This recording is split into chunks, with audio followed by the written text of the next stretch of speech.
Посмотри на любой крупный корабль в порту. Снизу его корпус почти всегда выкрашен в красный. Не в черный, не в серый, а именно в красный. И так по всему миру уже больше сотни лет. Это не мода и не вкус какого-то одного судостроителя. Это инженерный ответ на конкретную и очень дорогую проблему, с которой человек воюет буквально столетиями. Дело в том, что днище корабля постоянно пытается зарасти живностью из моря. Ракушки, водоросли и другие морские обитатели цепляются к корпусу и превращают гладкое дно в шершавый ковер. Из-за этого судно теряет скорость, жрет лишнее топливо и медленно разрушается. А на большом флоте это миллиарды убытков. И была еще одна беда пострашнее, о которой мы поговорим чуть позже. Красный цвет здесь не причина, а след. Он достался кораблям почти случайно, вместе с тем самым веществом, которое умеет эту проблему решать. Досмотри до конца, и ты поймешь, откуда взялся этот цвет и почему по красной полосе у воды можно на глаз определить, груженное перед тобой судно или идет пустым. А заодно узнаешь, как крошечный обитатель моря когда-то пускал на дно целые флоты. Чтобы понять историю с красным цветом, нужно сначала разобраться, с чем вообще борется корабль. А борется он с обрастанием. Это когда подводная часть корпуса постепенно покрывается живыми организмами из моря. Явление это старое, как само мореплавание, и от него не застрахован ни один корабль. Начинается все почти незаметно. Сперва на корпусе появляется тонкая слизистая пленка из бактерий. Потом за нее цепляются водоросли. А следом приходят ракушки, мшанки и другие обитатели, которым нужна твердая опора под водой. Каждый из них по отдельности крошечный, но вместе они за считанные недели превращают чистое гладкое дно в шершавый, обросший ковер. Казалось бы, но обросло и обросло, что тут страшного? На деле это бьет по кораблю сразу с двух сторон, и обе очень болезненные для владельца. Во-первых, шершавость резко повышает трение о воду. Судно теряет ход, двигателю приходится работать на износ, а расход топлива заметно растет. Даже тонкий слой обрастания способен ощутимо поднять траты на горючее, а на большом флоте это выливается в колоссальные суммы и лишние выбросы. Во-вторых, корпус приходится чаще чистить и ставить в док, а каждый такой простой — это потерянное время и потерянные деньги. Поэтому обрастание — это не косметическая мелочь, а серьезная инженерная и экономическая головная боль. С ним борются не ради красоты, а ради скорости, экономии топлива и надежности всего судна. Но у деревянных кораблей прошлого была еще и вторая угроза, куда более опасная. Существо, которое не просто цеплялось к днищу, а буквально прогрызало его изнутри. Из-за него моряки всерьез боялись теплых морей, а целые суда порой исчезали в океане без следа. Вот мы и добрались до того самого врага. Называется он корабельный червь. Хотя на самом деле это никакой не червь, а особый морской моллюск с длинным мягким телом. Живет он в теплых соленых водах и питается древесиной, вгрызаясь прямо в деревянный корпус судна и оставляя в нем длинные извилистые ходы. Опасность в том, что работает он скрытно и почти бесшумно. Снаружи доска может выглядеть целой и крепкой, а внутри уже вся источена узкими тоннелями, будто губка. Моряки прошлого порой узнавали о беде слишком поздно, когда обшивка внезапно давала течь или корпус терял прочность в самый неподходящий момент. В теплых южных морях, куда все чаще заходили торговые и военные корабли, такой сосед превращался в настоящее бедствие для целых флотов. С этой напастью пытались бороться еще в древности, и решения были самые разные. Некоторые старинные средиземноморские суда обшивали тонкими свинцовыми листами, чтобы прикрыть дерево и от прожорливого моллюска, и заодно от обрастания. Позже в ход пошел другой прием — жертвенная деревянная обшивка. Поверх основного корпуса набивали дополнительный слой досок, который как бы отдавали на съедение, а когда он приходил в негодность, его просто меняли на новый. Проблема в том, что все эти способы были громоздкими, дорогими и не слишком надежными. Свинец тяжелый и спасал лишь до поры. Лишние доски приходилось постоянно перебирать, а червь и обрастание все равно возвращались снова и снова. Становилось ясно: латание корпуса — это борьба со следствием, а не с причиной. Морякам нужен был материал, который не просто закрывает дерево щитом, а сам, без чужой помощи, отпугивает все живое от корпуса. И такой материал в итоге нашелся. Именно с него и началась настоящая история красного цвета. Материалом, который изменил все, оказалась обычная медь. В XVIII веке британский флот начал обшивать подводную часть деревянных кораблей тонкими медными листами, прибивая их прямо поверх деревянного корпуса. Идея звучала предельно просто, но именно она, наконец, дала то, чего морякам не хватало веками — надежную защиту сразу от двух бед — и от прожорливого моллюска, и от обрастания живностью. Переломным моментом стал один показательный опыт. В 1761 году военный фрегат с именем «Аларм» полностью обшили медью по всему подводному корпусу. Это был первый корабль британского флота, целиком одетый в медь. Его специально отправили служить в теплые воды у островов в западной части Атлантики, туда, где корабельный червь и морская живность свирепствовали особенно сильно и не щадили ни одно деревянное судно. Фактически, это была проверка боем в самых жестких условиях, какие только можно было найти. Когда через пару лет корабль подняли и осмотрели, результат впечатлил даже тех, кто в затею не верил. Дерево под медью осталось целым, ходов от моллюска почти не было, а днище не заросло так, как зарастали обычные корпуса.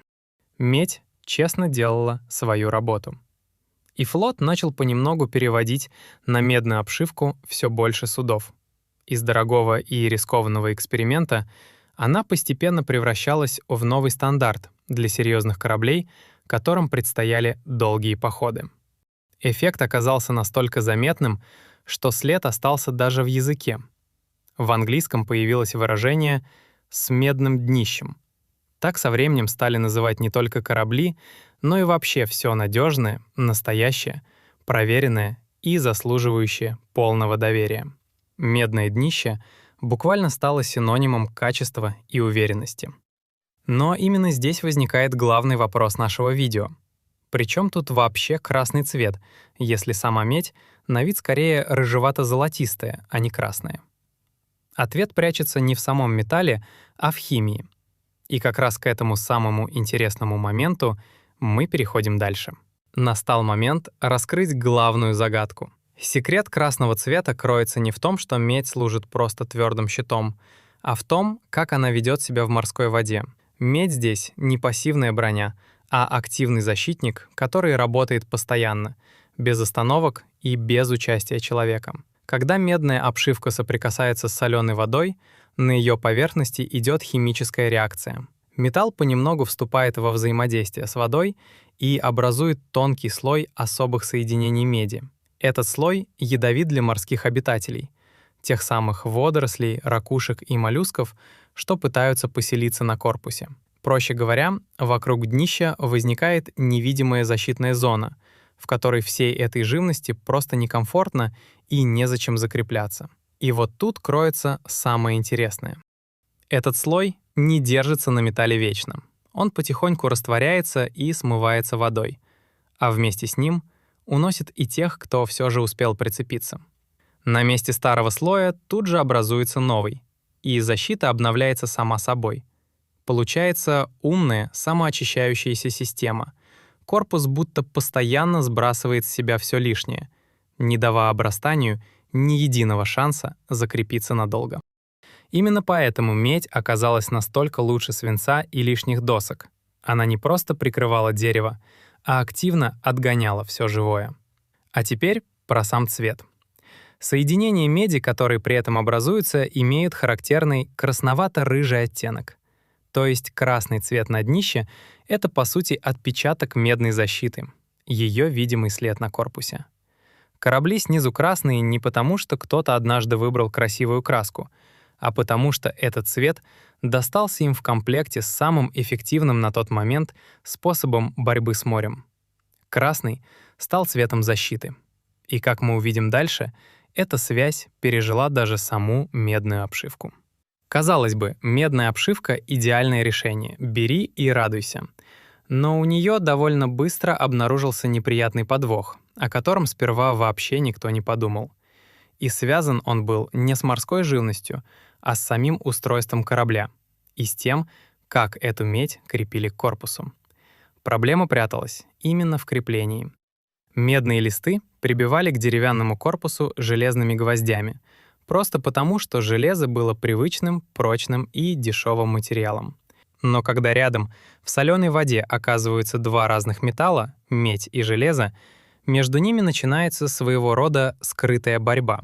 Морская вода отлично проводит ток и работает как посредник, и в такой паре один из металлов начинает разрушаться заметно быстрее, чем разрушался бы сам по себе. В этой связке роль жертвы всегда доставалась именно железу. Итог получался обидным почти до абсурда. Сама медь держалась прекрасно и честно защищала дерево от червя и обрастания. Зато железные гвозди, на которых она вся висела, потихоньку разъедались, слабели и теряли прочность. В какой-то момент крепеж переставал держать нагрузку, и дорогая медная обшивка начинала попросту отваливаться от корпуса целыми кусками. Корабль оставался разом и без защиты, и с ободранным дном, то есть в положении едва ли не хуже прежнего, да еще и после серьезных затрат. Решение, к счастью, нашлось довольно логичное. Инженеры сообразили, что крепить медь нужно не железом, а тоже медью или близкими к ней сплавами. Тогда опасная пара разных металлов не возникает, и та самая скрытая борьба попросту не запускается. Появился медный крепеж, и обшивка стала держаться на корпусе так же долго, как служила сама. С этого момента по-настоящему надежным считался корабль, у которого и днище, и гвозди были из меди. Эта история отлично показывает, как одно грамотное инженерное решение тянет за собой цепочку новых, а каждый ответ рождает следующий вопрос. Но вскоре у медной обшивки появились уже совсем иные ограничения, и именно они в итоге изменили все. Медная обшивка отлично служила деревянным парусником, но со временем корабли начали меняться, и медь перестала им подходить. На смену дереву постепенно пришло железо, а затем и сталь. Корпуса становились крупнее, прочнее и тяжелее. Прибивать к такому огромному стальному корпусу тонкие медные листы было уже и непрактично, и слишком дорого. Вдобавок, у стального корпуса всплыла та же старая беда с разными металлами в соленой воде. Медь рядом со сталью снова запускала ту самую скрытую борьбу, из-за которой один из металлов начинал ускоренно разрушаться. Получалось, что защищать корпус медной обшивкой напрямую стало не только затратно, но и попросту вредно для самого корабля. Нужен был способ сохранить всю пользу меди, но избавиться от громоздких листов. И тогда пришла простая, но изящная идея. Раз все дело в самой меди, то не обязательно навешивать ее пластинами. Достаточно ввести ее в состав краски. Так появились специальные необрастающие покрытия, в которых главным действующим веществом стали соединения меди. Их наносили прямо на подводную часть корпуса, и краска брала на себя ту же работу, что раньше выполняла тяжелая обшивка. Работает такая краска по знакомому нам принципу.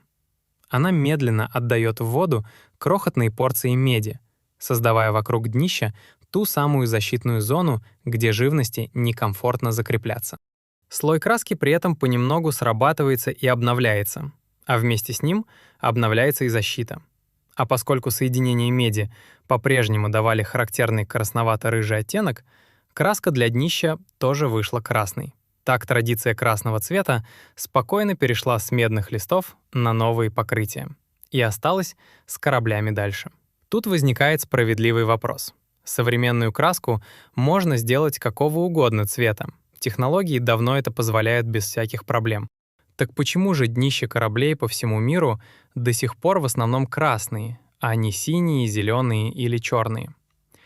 Отчасти дело действительно в традиции. Красный так прочно связался с защитой корпуса за долгие годы, что стал для судов чем-то вроде привычной, само собой разумеющейся формы. Синие и другие цвета встречаются. Отдельные суда и целые компании красят днище иначе, но это скорее приятное исключение из общего правила. Красный же остается выбором по умолчанию, проверенным десятилетиями практики. А менять то, что и так отлично работает и всех устраивает, никто особо не спешит. Но у этого цвета есть и вполне практичная сторона, а не только сила привычки. Красное днище резко контрастирует с темной морской водой, поэтому границу между водой и корпусом видно издалека и очень четко. Даже с берега или с соседнего судна эта яркая линия сразу бросается в глаза и не теряется на фоне волн. А это, между прочим, полезная информация, спрятанная буквально у всех на виду. Потому, насколько высоко над водой поднимается красная полоса, можно на глаз прикинуть, насколько сильно нагружено судно. Смысл тут простой и логичный. Когда трюмы полные, корабль сидит в воде глубоко, и красной полосы почти не видно. Она уходит под воду вместе с тяжелым грузом. А когда судно идет пустым или недогруженным, оно всплывает выше, и снизу открывается широкая красная зона над водой. Опытному человеку достаточно одного взгляда на эту линию у борта, чтобы понять, перед ним груженное судно, или же оно возвращается порожняком. Получается, красный цвет не только защищает корпус от моря, но и превращает днище в наглядный указатель. Своеобразную, честную подсказку о состоянии и загрузке корабля, понятную каждому, кто знает, куда смотреть. История красного днища на этом вовсе не заканчивается. У нее есть вполне современное продолжение. Со временем у людей появился новый важный вопрос. А что вся эта защита делает с самим морем?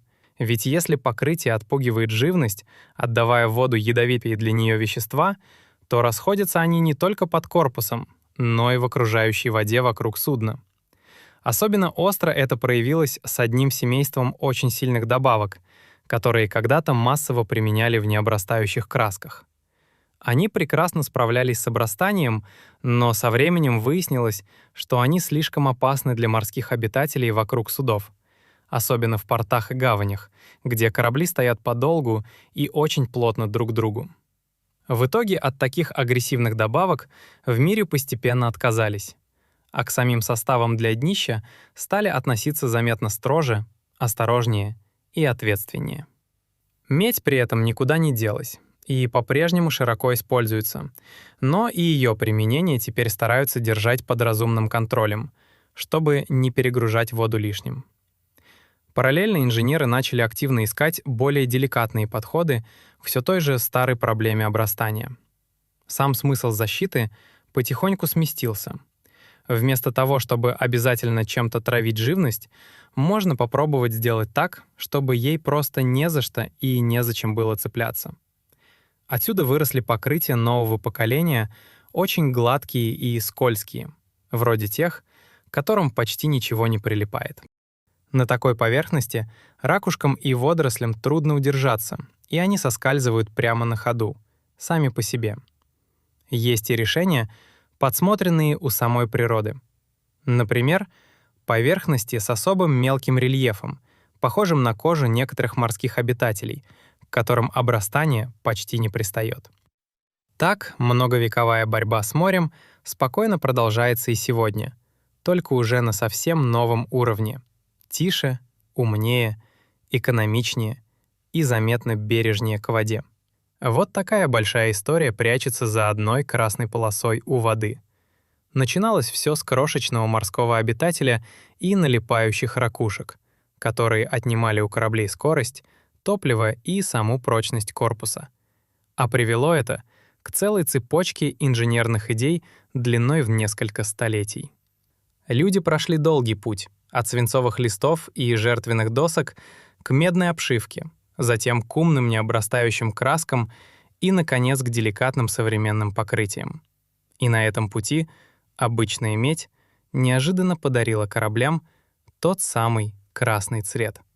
Не как украшение, а как честный след упорной борьбы с морем. Красный на днище — это, по сути, цвет инженерной смекалки. Теперь ты знаешь главный секрет. Красное днище — это не каприз дизайнеров, а защита, экономия и надежность в одном цвете. А еще это наглядная подсказка. По красной полосе у борта можно на глаз понять, груженное перед тобой судно или идет пустым.